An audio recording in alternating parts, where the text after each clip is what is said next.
So good morning, everybody. Thanks for coming in, and welcome to our branding panel on Snapchat and Instagram. Super exciting topic, and great panelists here right next to me. My name is Jock Breitweiser. I'm going to be your moderator, and just to kick it off, I'm going to ask the panelists to introduce themselves, and we're going to kick it off with you, Jen. Yeah, hi guys, I'm Jen. I'm a new marketing consultant. I have over 10 years in the business working agency and brand side on both entertainment and sort of branding across different markets.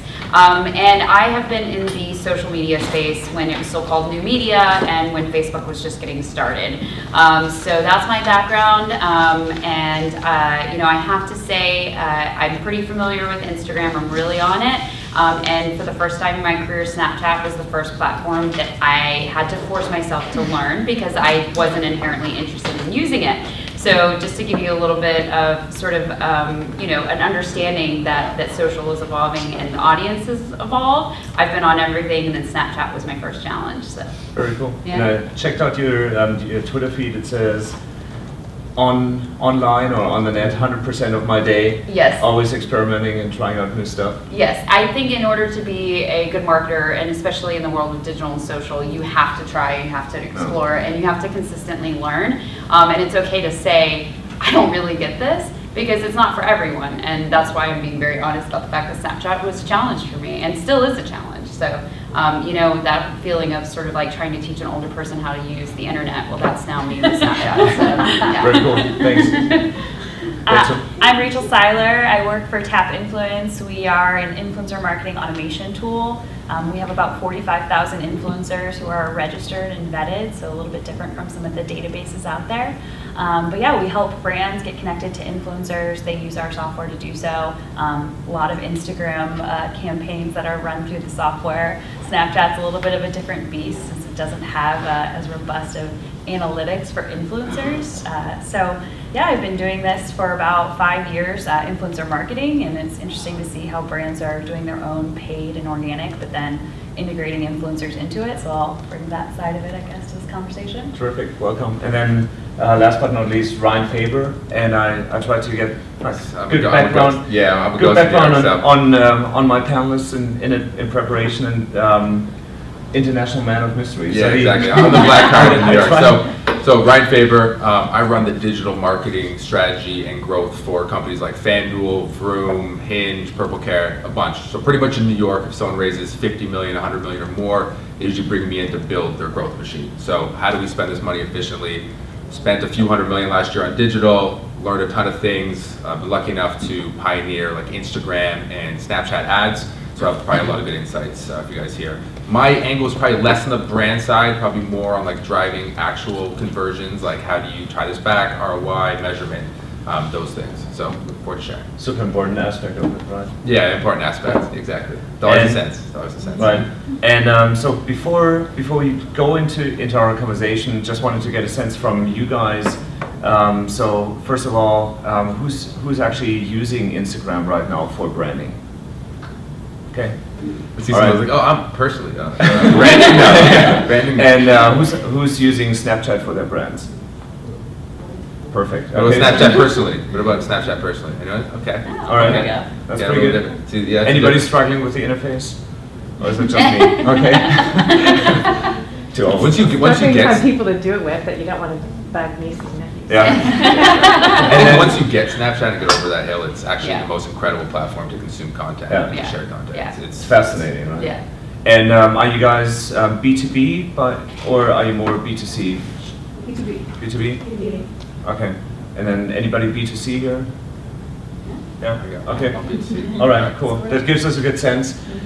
So maybe we're just gonna kick it off, and maybe you do like a quick general introduction and talk about the two platforms a little bit more.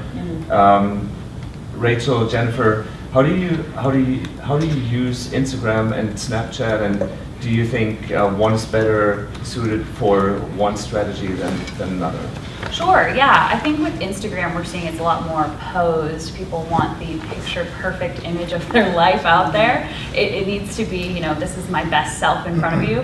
Whereas Snapchat's a little bit more authentic, real time, unapologetic. So I think that's how brands are seeing it, definitely how influencers are too. And we see it more, Snapchat is more real time, more for events, for engaging with people in the moment, whereas Instagram is, I want to put my best self forward and then see how people respond and then try and engage them after that. Yeah, I mean, as an Instagram user and as a marketer, I find Instagram really interesting because of the hashtagging capabilities in it. It's really a channel of discovery. So it's kind of like just social media in general. I always say it's like the cookie trail, right? From Hansel and Gretel, you kind of go from one thing to another. Or it's that moment where it's like 10 o'clock at night and then you look up and it's 11:30 and you've just literally been on the internet just doing nothing. But the cool thing about Instagram is you're starting to see sort of the clumping of sort of categories, and that's done through hashtagging. And so I can be following somebody who's a foodie, who's like Strange Foods Chicago, and I'm following that feed. And then I see them post something that's all about like sort of Japanese noodles. Well, I love Japanese noodles, and I watch this video, and then I see that they've actually location-based where they're at, and then, oh, hey, funny enough, my friends are going to Chicago. I text them a screen grab of it and said, you should go to this restaurant. These noodles look amazing. So I think that's a cool opportunity with Instagram is this categorization, the opportunity, the cookie crumbs are sort of connecting to each other. You have people who are identifying with different areas. I hashtag women in business, and I get like 10 followers that are like, all about entrepreneur and business and digital marketing. So that's a cool space. Snapchat is totally different from that. It's like here, it's now, it's immediate, it's a little bit secretive in a way, although it can be public, but it's like you have to be there in the moment and in order to experience it, because it is going to disappear or it's going to kind of fall down the funnel. And I think because of Snapchat's original creation of the idea that it's up and then it's gone, it sort of takes the sort of ADD effect that all the other social channels had and then does the reverse and sort of forces people to sit down and engage with something in one sort of moment. I mean, once you're in that experience, there's not a million different other things for you to look at. You're going to experience that one piece there. Yeah, it's definitely reactive, and I like how both of them, you're in the app. You can't leave the app. Right. Everything happens within the app. So brands don't like that because you can't drive them to somewhere else, but that serves the purpose of both those channels that you can engage in the app with the influencers, whether they're a brand or a person or your friends. Right. That's actually a great aspect, right? Because so having that kind of captive audience ties right into, what does it do for you as a brand, and how can you actually translate that into revenue? Do you have any insight? Yeah, exactly. So when I look at the two platforms, they're both really in their infancy when it comes to advertising, like as an advertising platform. Instagram rolled out ads in September of last year. The value of there is now you have the full tool set that you have on Facebook. You can do lookalike, you can do custom audiences. They just released like video carousel ads today, easy to track. If you have a mobile product, it's probably the most efficient channel on Facebook. Incredible. Snapchat, on the other hand, is new. Like all ads are skippable. Attribution's really kind of poor right now, but it's a really interesting platform, right? People are consuming content in a way that actually is more natural. Like it was hard for me to go over the hump on the Snapchat at first because I had in my mind that you had to be born like in the 90s or after to be able to use it, which is true. But once you start using, you realize this is a very powerful medium for consuming content, for sharing content. You have a lot of flexibility, and to see what Snapchat has rolled out with 3VI video ads, with the geo filters, with the lenses, and now that they're getting tracking of this stuff, you're going to see them probably come into their stride towards the end of this year, and it's probably going to be a very good channel.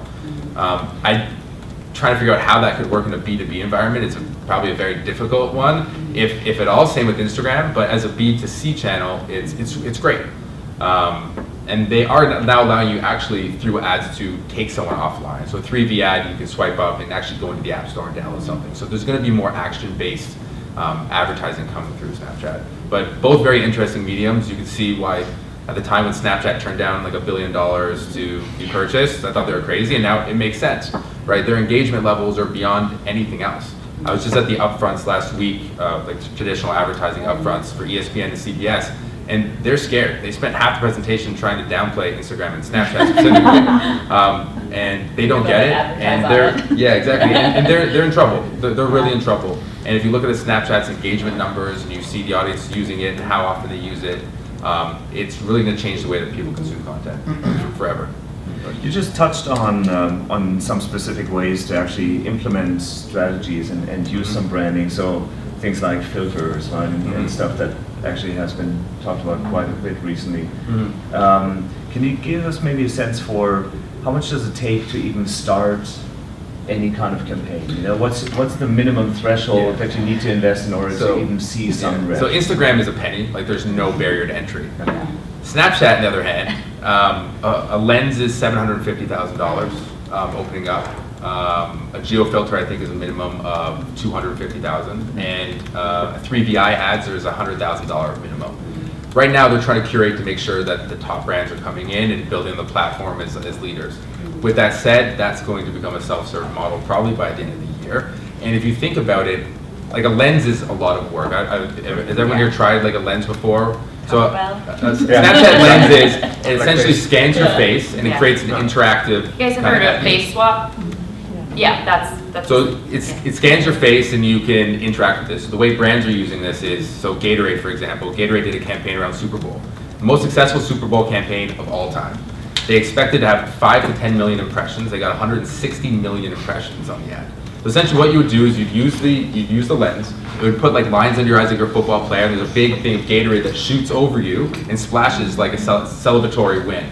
And people were interacting with it, celebrities, everything. So that's kind of an interesting use case. Geo filters on the other end determine your location. So FanDuel is one of the clients we work with. So at FanDuel, we can tell if you're at a stadium. If you're at a stadium and you post content, you can swipe it, you can have a filter that's specific to that location. So we can brand specific to that. Bloomingdale's does it in New York when you're around a Bloomingdale's location. So a lot of interesting ways to think about location and where you want to tie in. That's very specific to your brand. Again, that could actually work in B2B actually. If you want to locate where other businesses are located, that'd be perfect clients, and then put a filter on there that pushes your product would be a very strange but a potential use case for that. It's like, oh, it helps you stand try out. that. Helps you stand out at least. Yeah, exactly. Yeah. But I definitely think, like, obviously the mechanism with which you deliver organic content and paid content is completely different, especially on these platforms. They're really, really sort of, unlike Facebook, you know, where you can sponsor a post, they're keeping it sort of church and stay. And that's the difference. So it can be sort of a struggle if you're trying to go back to your boss or go back to your marketing director and say, I want to, you know, get into this space, and they're going, ugh, my entry is $750,000, you're crazy. But I think, you know, sort of the panel we were listening to earlier about virtual reality is to get in there and experiment and try content and play around with it. I can't tell you how many times I've seen the same friend on Facebook post a test live Facebook feed. Like, it's like test number 200 now at this point, but it's just the way that you have to do it, you know, is to test it out and to say that it's working. You know what I mean? So, or to just do something really interesting and buzzworthy. So if you're going to have a conference, a B2B conference, maybe you stream something on Snapchat and maybe 5 people look at it, but maybe it's cool. Maybe it's something that somebody talks about at the conference. So again, the sandpit is large, and it's a really exciting space. So definitely get in there and play with it and get comfortable with the platform and try and test some things out, because that sort of organic opportunity can lead to future sort of information that can inform your paid strategy once you get to that place. And that's actually the most important point for all of this, is to be a leader. Like if there's a beta program or a platform, test and experiment. Like for Instagram, we were the first people on the platform, so when it came to October, we were the largest global advertiser. We'd figured it out when other people were trying to get like the wheels started. It was a huge advantage. Absolutely huge. Just because you just got in there, right? Yeah, we got in there. So we took the plunge, we tested out. Again, there's a low barrier to entry for Instagram ads, and we spent a lot, so we were in the betas. But we had figured it out when other people were dipping their toes in the water. And in 5 days in October, we were the largest global advertiser on Instagram, and we only spent for 5 days. But we spent 10 million, but we had figured it out already. So it's be there first and learn what creative works and how your platform will work there. Maybe it doesn't work, but at least you've tried it. The part that you just said, maybe it doesn't work, I think is also so interesting, right? So from a practitioner's perspective, do you have any kind of experiences, you know, where you look back and where you say, I'm glad I tried this, but boy, you know, was I off? Yeah, I mean, I think your content's really important too. You know, sometimes you post a piece and you think you're showcasing the brand and you're not. Like, I mean, I had a product which was an audio Bluetooth speaker that just was like looked like a silver pillar, and the idea was that it was supposed to be sort of hidden in your living room or your kitchen. But then like, how do you showcase that? You know, like how do you make that image interesting if Instagram is all about showcasing your product? Well, your product is supposed to not be, you know, sort of in the spotlight when it's consumed by a user. And so we had to do a lot of testing to figure out, you know, what was working, what was not working. And so we took it out of like the home environment, took it some really interesting environments. We took it to Coachella, we took it to the beach, we took it to a picnic, because it is very carryable, you can carry it and it's portable, but it was like we were trying to do this, like here it is in your kitchen or here it is in your living room, which is often where it's going to be used, but in the space of Instagram that didn't work, it wasn't popping. Yeah. So, you know, the great thing too about the organic opportunity is that you can test that content and see what's working and what's not working, and then again take it to the paid element. Yeah, we've seen a lot of things not work with influencers and brands, and it's because a brand tries to control too much of a message with influencers. I think the same applies for a brand's organic or even advertised content. If it feels too forceful, like it's too advertising and too promotional, then people aren't going to respond to it. So you have to engage with them in content that they would already want to see on those platforms. So if it's Snapchat, it is something that is real time, that's probably funny and a little bit goofy. On Instagram, it's something that is really artistically pleasing or has, you know, a captivating caption or uses hashtags or is at a location. So if you're creating great content that people want to see anyway, then they're going to start to engage with you. And I think that that applies both to B2C brands and B2B. Also, the one thing to think about is don't force it. Yeah. I talk like the Wall Street Journal effect. I read the Wall Street Journal so I know what CEOs are going to ask me. Like, oh, I heard Snapchat's really hot. Like, what are we doing here? Like, it happens all the time, and you see people forcing it. Last week, I saw an advertisement on the subway in New York for, you know, Boar's Head, like the sandwich meat, promoting their app.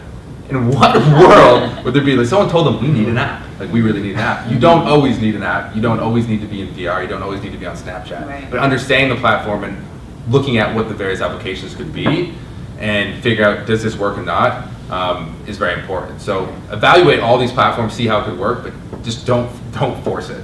Don't be Boar's Head. Please don't be Boar's Head. That's the one lesson. Don't be Boar's Head. Well, if your audience isn't on Snapchat because you don't target to 15 to 30-year-olds, or not to say that there aren't older audiences on there, but if you're not going to attract enough of your audience there, then wait a little bit and see, more people will gravitate towards it. We saw at the beginning Facebook was for college students, and now my grandparents are on it, and so even Snapchat, the majority of the audience now is 18 to 35. Yeah, like even under 18 is actually the minority of the platform. The majority of the platform is 18 to 35 now, and it's changed dramatically over the last 6 months. Right. Like it's been a huge growth.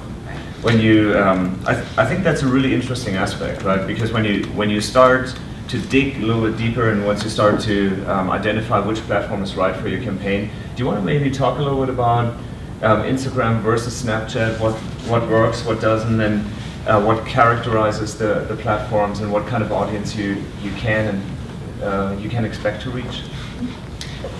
Yeah, sure. I definitely, you just stay on top of the trends of what people are saying about the platforms and the information that gets delivered in terms of who's there and how things are shifting. I think Instagram was very female focused originally, and then it evolved, it became more of a dual audience and a wider age group audience.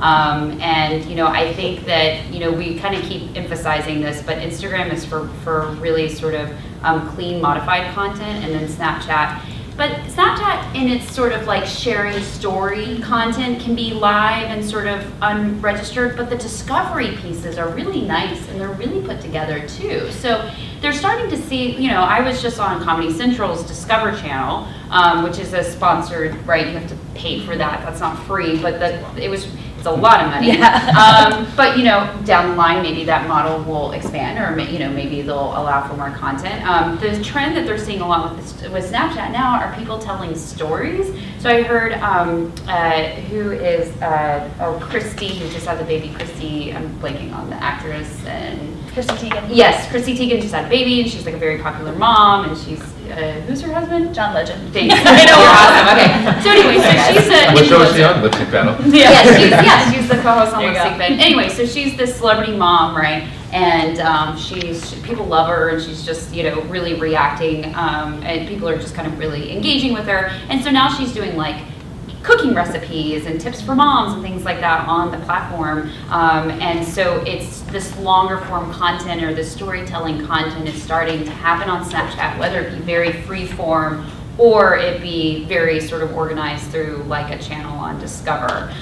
So I think that that's going to be the next iteration on Snapchat, or people telling stories in different ways, whether it's imagery or, I love News Now on Snapchat, which is basically a summary of the news. It's like the best way to get global news versus going to like MSNBC. So I think that's a really interesting aspect. And then I think, Instagram is going to start to do more with video and carousel ads and looking beyond just like the static image or the static box and thinking about more integrated ways of still being in the app or maybe moving things around.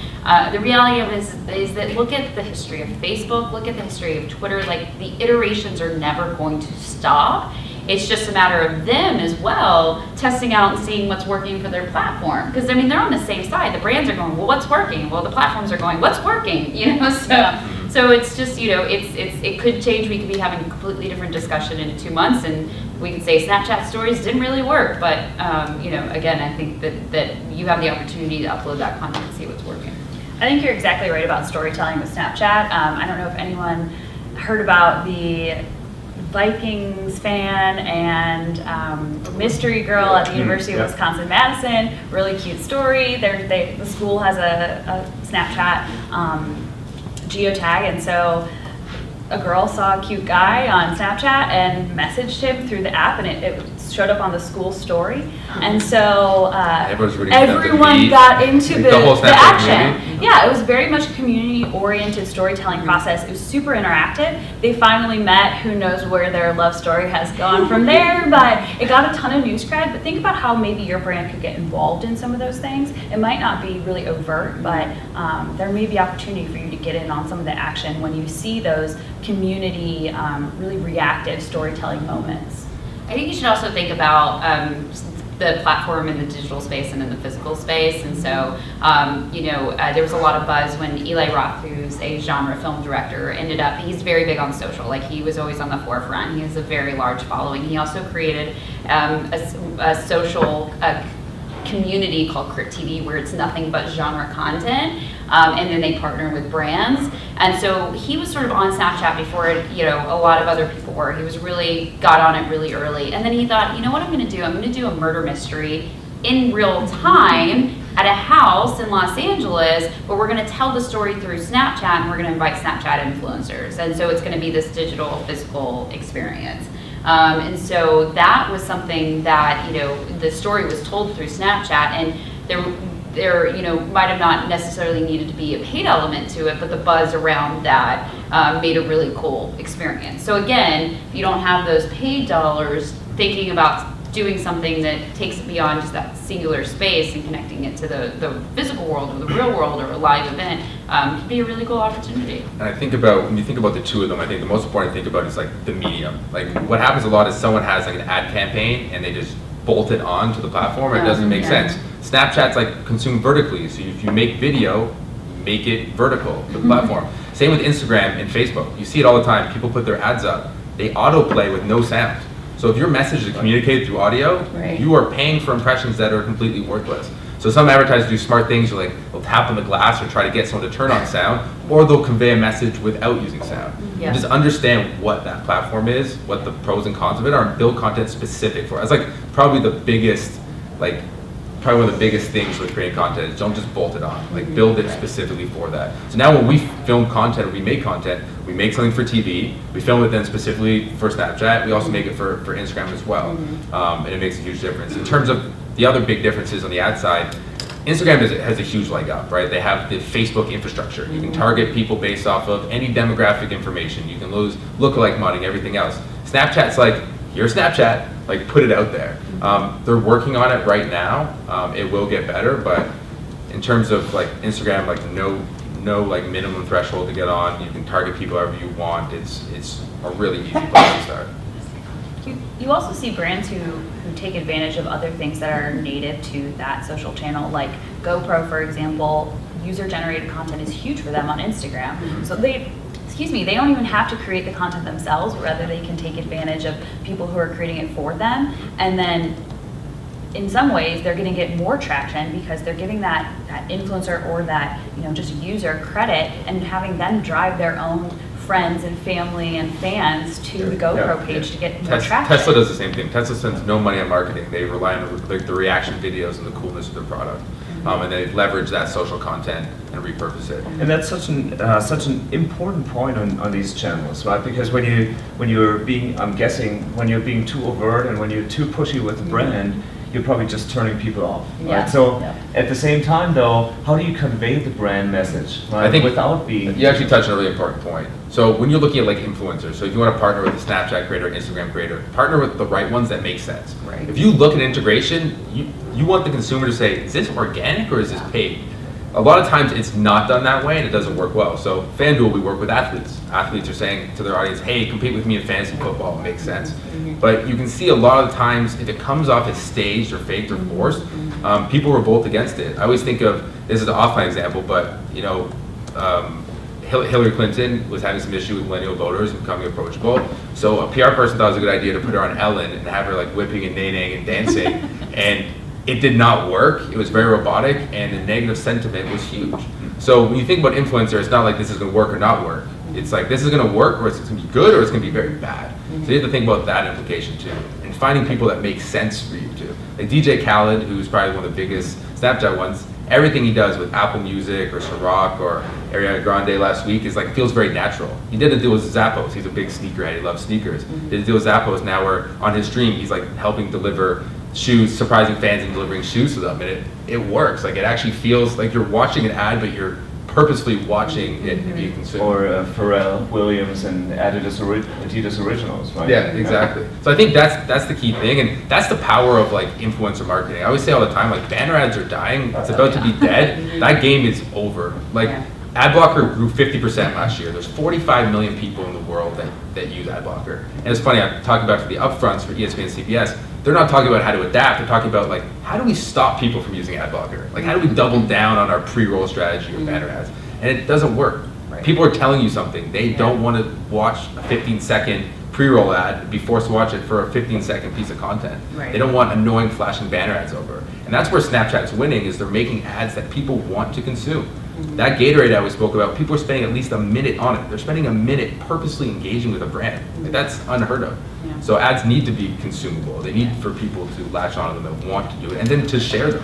That's like the greatest piece of it. Yeah, but you have to be again, going back to like, be smart about it. Make sure if there's an alignment and it makes sense, but also just remember that you're a consumer too, and if it doesn't feel right, then it's probably not right. I know recently there was a Bob Marley Snapchat filter that just wasn't right. Like, know how many press releases they said that it was all okay. Got talked about a lot. Right. Yeah, it got talked about a lot, but then again, not great chatter, So, again, don't do it for the sake of doing it. A lot of times, you just hear like, we should have a filter because we should. And it's like, well, should we? Like, who are we targeting? Like 45-year-old men? Like, maybe if it's a football brand, then yeah, like they'll be like, okay. But, if it's like, if it's a deodorant, like, that's exactly what they do. Yeah, so just really kind of inherently try to think about that and just use your own intuition. Yeah, I think a lot of people sometimes get really scared about that or feel like they need a ton of data. Also timing, right? Like, so I talk about the Gatorade thing. I don't know if anyone saw what Taco Bell did for Cinco de Mayo, but they pretty much made a lens that your face ends up becoming a taco. It's really ridiculous, but it was awesome. 250 million impressions. There was 12 and a half years of view time in a single day. Yeah. That's crazy. Like, you can never get that anywhere else, ever. It looked ridiculous, but people loved it. But the timing was right? Gatorade on Super Bowl, they have on Taco Bell on Cinco de Mayo, right? Like, a dating brand should really own Valentine's Day. I'm sure they're fighting over it right now, right? So just think about timing as well. Good point. Super important, yeah. When you, you just said it, right? You get so and so many impressions. It's relatively, it's not super easy, right? But you have a huge audience, right? And if you time it right, you can really pull something off.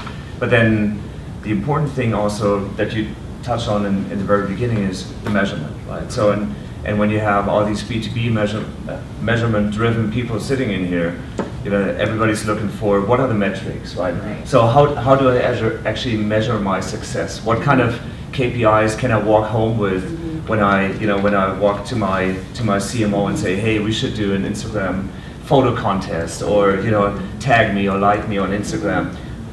What are the metrics? What are you guys using? Well, Instagram, like if you're doing Instagram ads, you have full attribution. Like you can see what ad creative people are clicking on, you can understand exactly what's happening. Snapchat, on the other hand, is very difficult. And that's what you get. You get wow numbers. When we reach this many people, well, how much more Taco Bell customers did that drive? Right. Well, we have no idea, but a lot of people had a Taco page. A whole lot of people did, right? So it's very hard for me to justify, even when I look at using Snapchat, they have app install ads now in beta, but beyond that, it's very hard to measure what impact that has. There's not really any attribution. The only way you can do it is if you have specific experiences or contests or landing pages you want someone to drive to that you know is exclusive to that channel. Right. So if you're doing a contest on Snapchat, you can tell someone go do whatever brand / whatever page. And that's a really rough way of doing it. Right. It's like using promo codes or specific landers. Right. Yeah, but it's the way that TV used to work. I mean, it's the same thing. Well, it's like, follow us on Twitter, and you're like watching a Super Bowl. I actually did an analysis like 3 Super Bowls ago on how many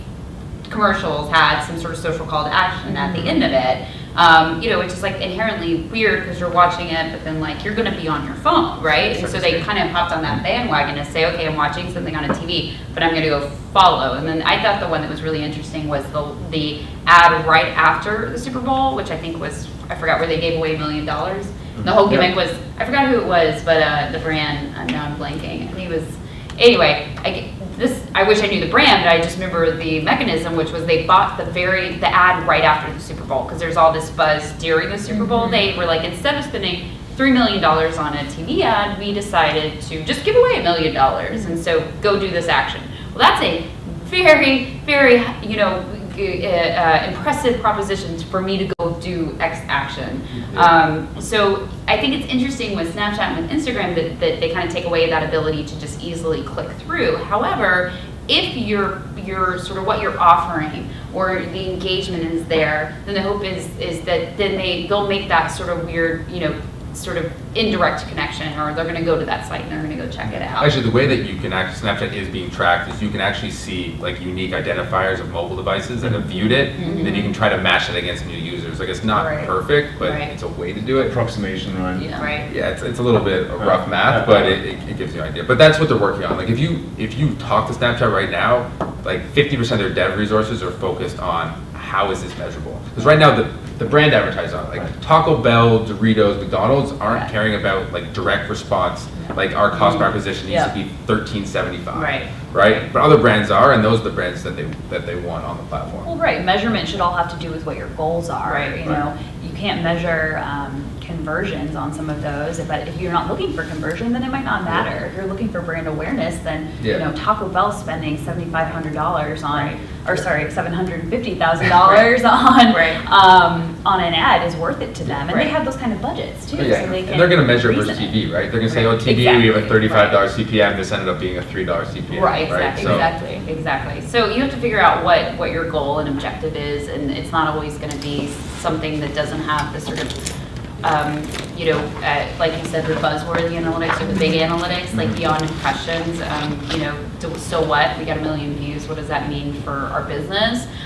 So sometimes it's not the space. But what you can do is you can sort of, again, play in that organic space to find the other analytics, things, and information, not straight hard analytics, but psychographic things. Like what are thematics people are responding to, or what kind of imagery are people responding to, or what kind of videos do they like? So that can inform your creative.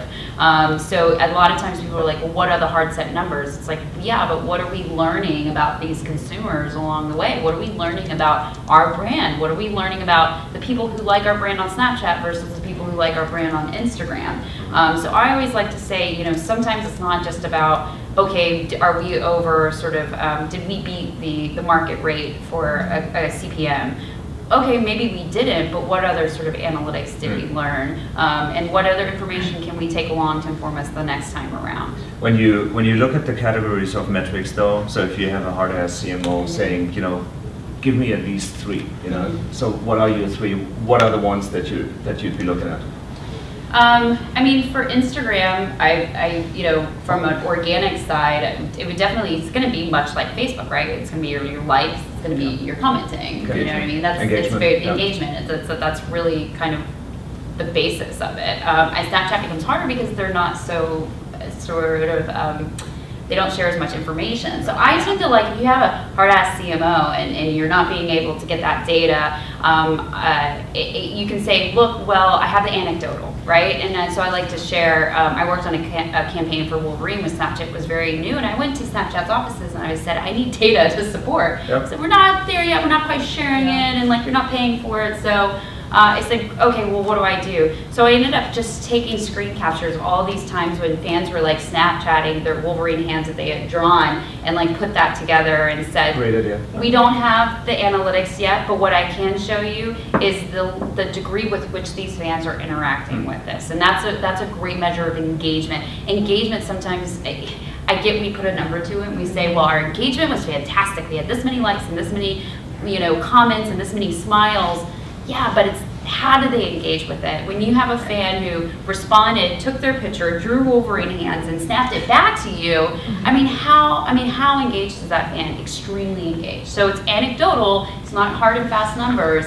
But you know, a CMO, you can go, yes, I get we need the numbers, but also from the branding, as the branding specialist, we need to engage with our consumer, and the consumer is an individual, and they're not thinking about numbers. So let's merge the two together.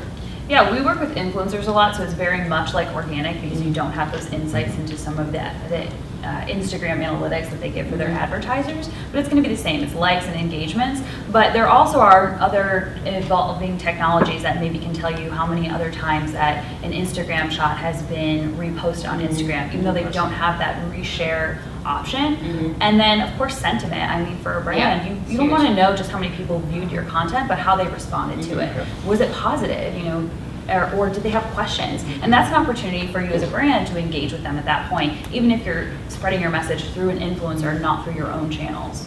I think the tough thing is, and this is why it's tougher to be on the brand side versus the other side, is that it's hard to quantify. Like, what does engagement rate mean for dollars and cents? Hello, CMO, I need $10,000. Well, what kind of revenue will it drive? I have no idea, but people will be very engaged, right? I think that is probably the most difficult thing. On the influencer side, we've actually done a good job of finding ways to actually track everything. So either through promo codes or specific offers for them to give their audience, or you know, we have athletes that say, come compete against me in my custom contest, or they're competing against them. We can track it. But I think that's the hardest thing. Like, what can you track? NPS? And then what does NPS really mean? Does this much NPS give you this much more revenue?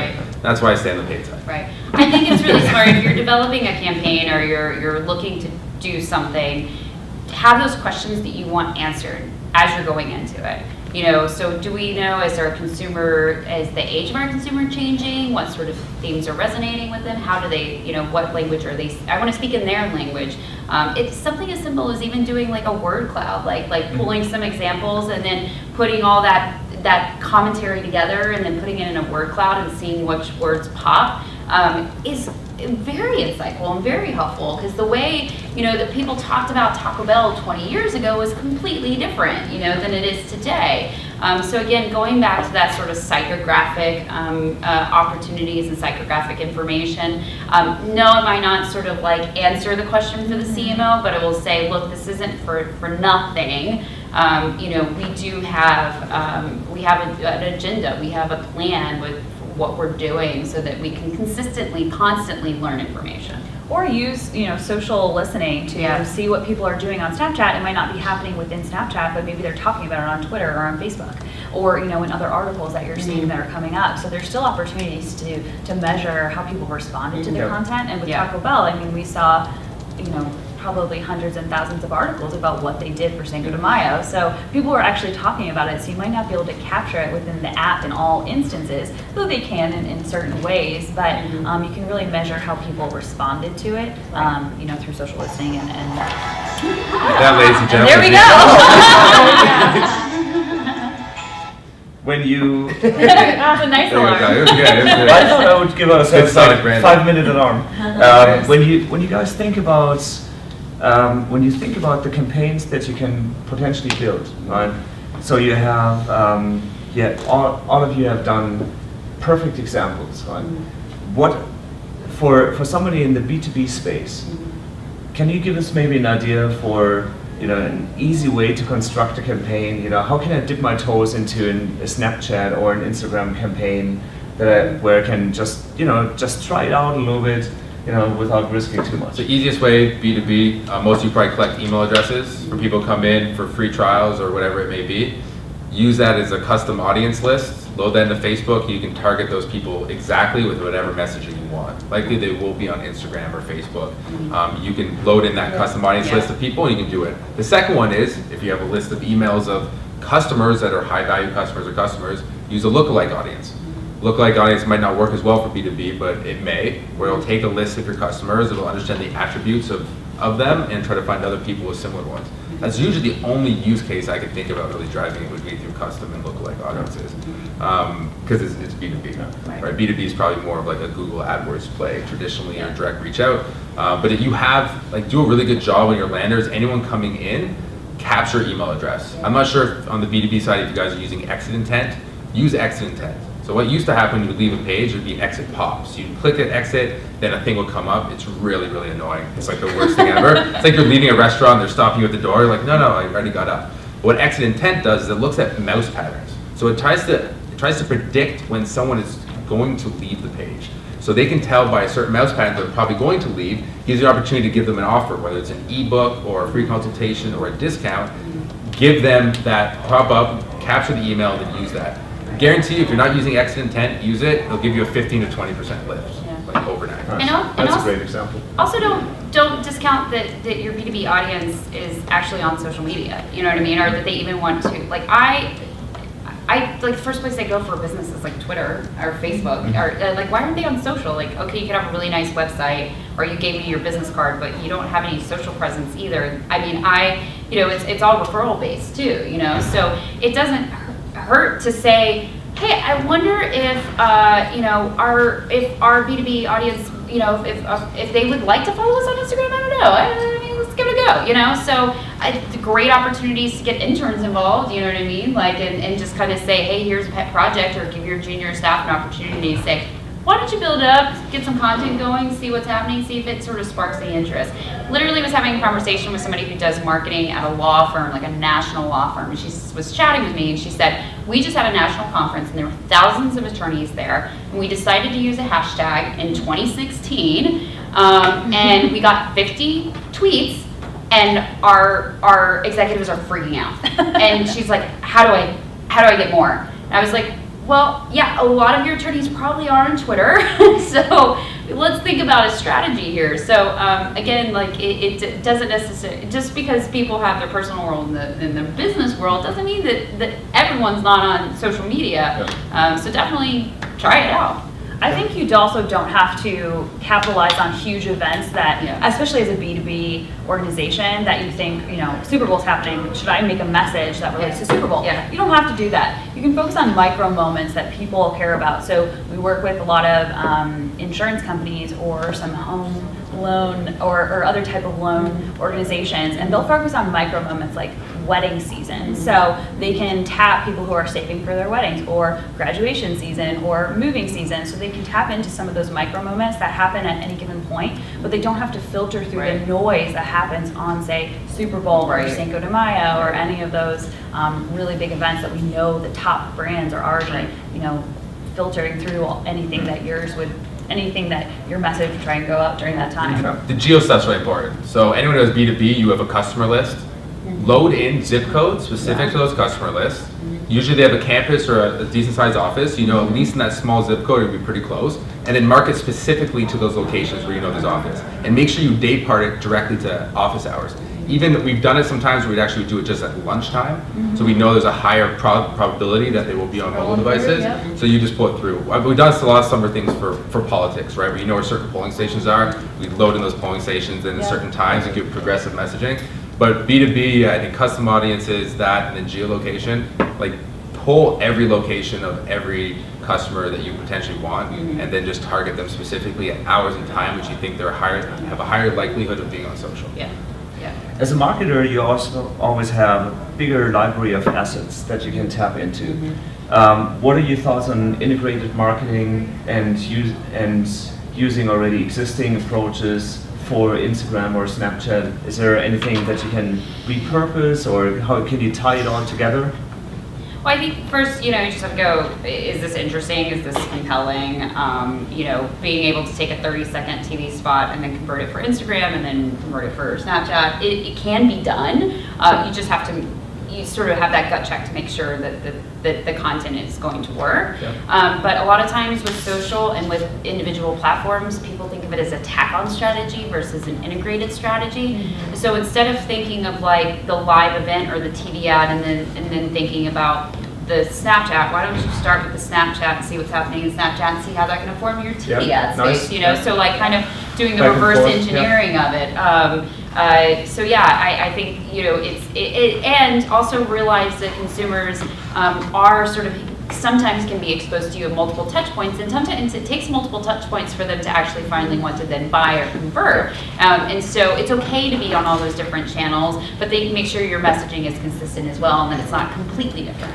Yeah, I completely agree. It has to be integrated. When I first started on social, my boss was like, social's stupid, you shouldn't be doing this, you should be you should be in demand gen, and I don't see it as separate things. They all have to be integrated together. Social leads into how you're informing your demand gen strategy, or how you're informing other types of strategies that you do in digital marketing, and so, or even print or TV. So it needs to all be a cohesive message, but it doesn't need to be the same message. So it just has to play together so that when someone sees your ad on Instagram or even your organic post, that it matches your look and feel or your brand identity that you have in your TV ads or your email marketing. Terrific.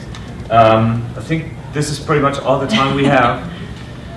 Do you have any questions? Anybody in the audience that wants to chime in? So I'm from an agency. We do a lot of buys with Facebook Direct, and now they sort of opt you in, so it runs on Instagram and Facebook.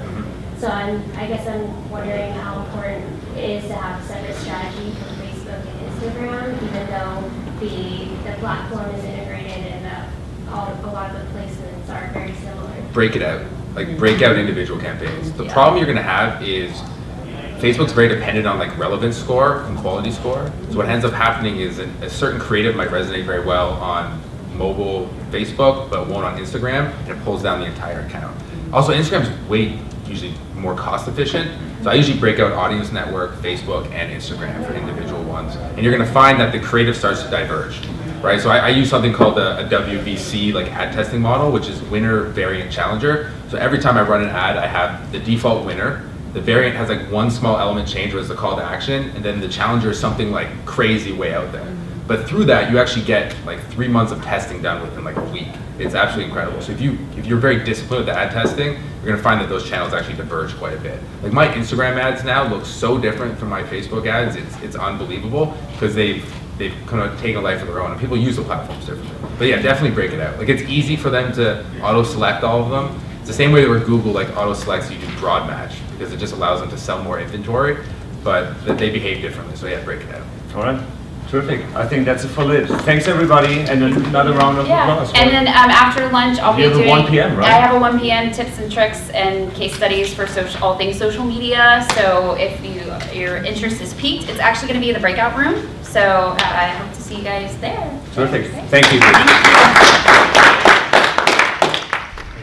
you.